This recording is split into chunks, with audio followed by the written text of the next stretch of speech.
Hi hello welcome to CV9 news. నేను మీ వెంకటకృష్ణ. ఇంకెందుకు ఆలస్యం, ఈరోజు వార్తా విశేషాలకి వెళ్ళిపోదామా?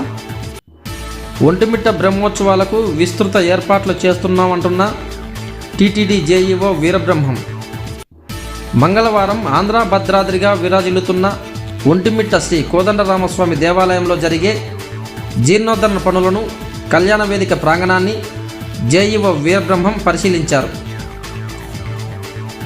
ఈ సందర్భంగా ఒంటిమిట్ట రామాలయంలో జరిగిన చలవరాతి ఫ్లోరింగ్ పనుల్లో అసంపూర్తిగా ఉన్న కొన్ని ప్రదేశాలను ఆయన గుర్తించి వాటిని సంపూర్ణంగా ఎలాంటి ఎత్తుతగ్గులు లేకుండా పూర్తి చేయాలని అధికారులకు సూచించారు. ఆలయంలోని రంగమండపం, బాలాలయం, గర్భాలయంలో జరిగిన జీర్ణోద్ధరణ పనులను పరిశీలించారు. అలాగే ఒంటిమిట్ట రామయ్య శాశ్వత కళ్యాణ వేదిక వద్దకు చేరుకుని ఏప్రిల్లో జరగబోయే వార్షిక బ్రహ్మోత్సవాలకు సంబంధించి ఏర్పాట్లపై టీటీడీ సివిల్ విభాగం, విజిలెన్స్ విభాగం అధికారులతో చర్చించారు. ఒకవైపు పురావస్తు శాఖ వారి ఆధ్వర్యంలో జరుగుతున్న జీర్ణోద్ధరణ పనులు చివరి దశకు రాగా, జీర్ణోద్ధరణ పనులు పూర్తి అయిన వెంటనే మార్చి 5వ తేదీ నుండి 9వ తేదీ వరకు టీటీడీ వారు మహాసంప్రోక్షణ కార్యక్రమాన్ని శాస్త్రోక్తంగా నిర్వహించనున్నారు. ఈ సంప్రోక్షణ కార్యక్రమానికి కావాల్సిన ఏర్పాట్లపై టీటీడీ అన్ని శాఖల అధికారులతో జేఈఓ ఇప్పటికే చర్చించి నిర్ణయం తీసుకున్నారు. అలాగే ఏప్రిల్లో జరగబోయే ఒంటిమిట్ట వార్షిక బ్రహ్మోత్సవాలకు సంబంధించి టీటీడీ ఏర్పాట్లు ముమ్మరం చేసింది. ఈసారి బ్రహ్మోత్సవాలకు ఒంటిమిట్ట ప్రాంగణం మొత్తం విద్యుత్ దీపాలతో దేదీప్యమానంగా వెలిగించేందుకు టీటీడీ సన్నాహాలు చేస్తున్నారు. అంతేకాకుండా వేసవి కాలంలో జరిగే వార్షిక బ్రహ్మోత్సవాలకు ఇచ్చేయు భక్తులకు ఎండబెడద నుంచి విముక్తి కలిగించేలా సౌకర్యాలను కల్పించనున్నారు. అనంతరం జేఈఓ వీరబ్రహ్మం మీడియాతో మాట్లాడారు. ఒంటిమిట్ట శ్రీ కోదండ రామస్వామి ఆలయంలో ఇప్పుడు రెనోవేషన్ వర్క్స్ జరుగుతున్నాయి. ఈ రెనోవేషన్ వర్క్స్ ఆర్కియాలజీ డిపార్ట్మెంట్ ఆధ్వర్యంలో జరుగుతున్నాయి. ఇవి ఎండింగ్ స్టేజ్లోకి వచ్చాయి. వచ్చే నెల 5 నుంచి 9వ తేదీ వరకు మహాసంప్రోక్షణ అంటే టెంపుల్ రెనోవేషన్ అయిపోయిన తర్వాత ఒక రిలీజియస్ ప్రోగ్రామ్ ఉంటుంది. దానిని మనము మహాసంప్రోక్షణ అంటాం. దాన్ని 5వ తేదీ నుంచి 9వ తేదీ వరకు, మార్చి 9వ తేదీ వరకు చేపట్టడం జరుగుతుంది. దానికి సంబంధించి ఈరోజు టీటీడీ నుంచి ఆల్ డిపార్ట్మెంట్స్ అంతా కూడా వర్క్స్ యొక్క ప్రోగ్రెస్ ఇంకా ఏమైతే చేయాలో వాటన్నిటి మీద కూడా ఇన్స్పెక్షన్ చేసి అవసరమైన వర్క్స్ మేరకు తొందరగా కంప్లీట్ చేయడానికి డెసిషన్ తీసుకోవడం జరిగింది. దాంతోపాటు ఏప్రిల్ నెలలో మనకు మరలా బ్రహ్మోత్సవాలు ఉంటాయన్నమాట. సో ఈ బ్రహ్మోత్సవాలకు సంబంధించి కూడా అరేంజ్మెంట్స్ ఏమైతే వర్క్స్ శాంక్షనింగ్ తీసుకోవాల్సినవి అన్నీ కూడా ఈరోజు డిస్కస్ చేయడం జరిగింది.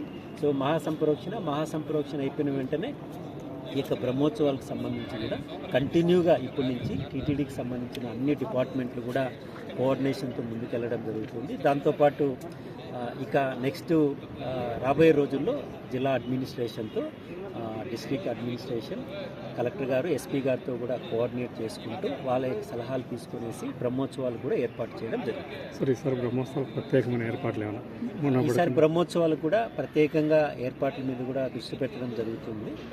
ముఖ్యంగా లైటింగ్ విషయంలో అయితేనేమి, దాని తర్వాత భక్తులకు ఎక్కువ వేడి ఉంటుంది కాబట్టి దాన్ని దృష్టిలో పెట్టుకునేసి వాళ్ళకు వీలైన కాడికి మనము ఫెసిలిటీ చేయడానికి కూడా దృష్టి పెట్టాం. Thank you sir. ఓం నమో.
ఎంత అవుతాయి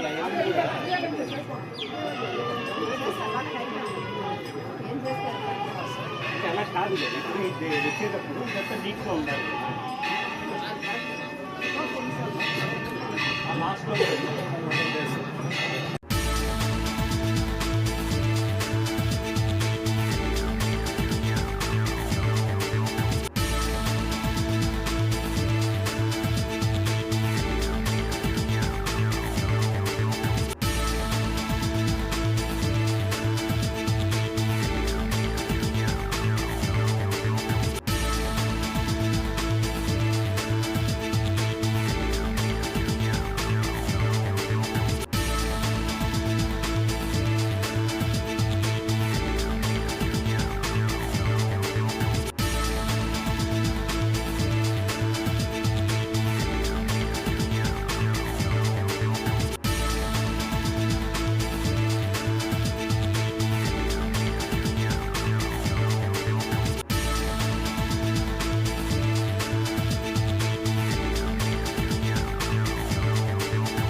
ఇది మళ్ళీ అలా పెట్టారు. అంటే సార్ ఏపీకి మనకు కావాలంటే దగ్గరలో చాలా బెండ్ అయింది. మనం ఆ రోజు అనుకుంది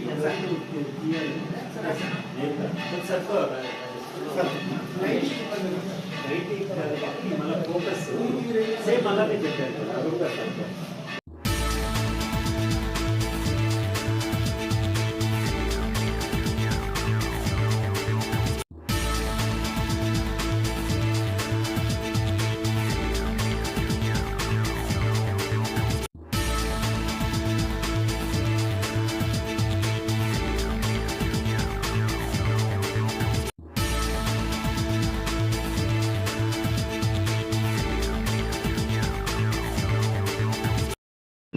అట్లా వెళ్ళిపో ఒకే రూట్ దాంట్లో వెళ్ళేవాళ్ళు సపరేట్ వెళ్ళాలి. తర్వాత మధ్యలో ఖాళీగా ఉంటుంది ఇంకొక వేరు ఈ సైడ్ 2 4 ఇంటి 2 ఆ సైడ్ ఆ సైడ్ అయితే ఆ డిస్టెన్స్ పెట్టేటప్పుడు ఈ సైడ్ ఉన్న డిస్టెన్స్ ఈ సైడ్ ఉన్న డిస్టెన్స్ డిఫరెన్స్ టోటల్ డిఫరెన్స్ ఎంత యూస్కు ఎంత స్ట్రెంత్ ఉంటుంది సైజ్, తర్వాత మనుషులు ఎంతమంది వెళ్తారు అనేది క్లియర్గా ఫీల్డ్ మీద అయితే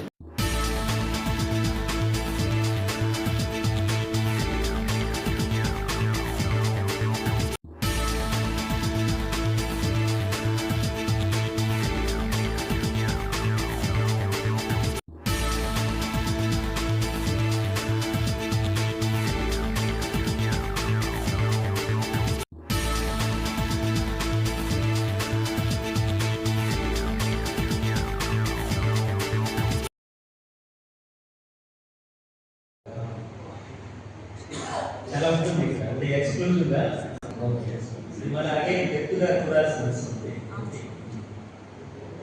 నెక్స్ట్ వీడియో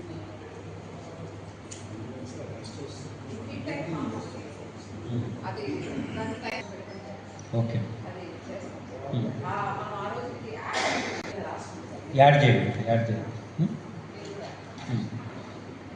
తర్వాత చెక్ లిస్ట్ అడిగే ఏ డిపార్ట్మెంట్ చెక్ లిస్ట్ చేస్తుంటే డెప్త్గా ఈజీగా ఉంటుంది. అకామిడేషన్, అన్నప్రసాదం, హెల్త్, మెడికల్, ఈఆర్, హెచ్డిపిటి, టెంపుల్, తలంబ్రాలు, ప్రెస్, వివిఐపి,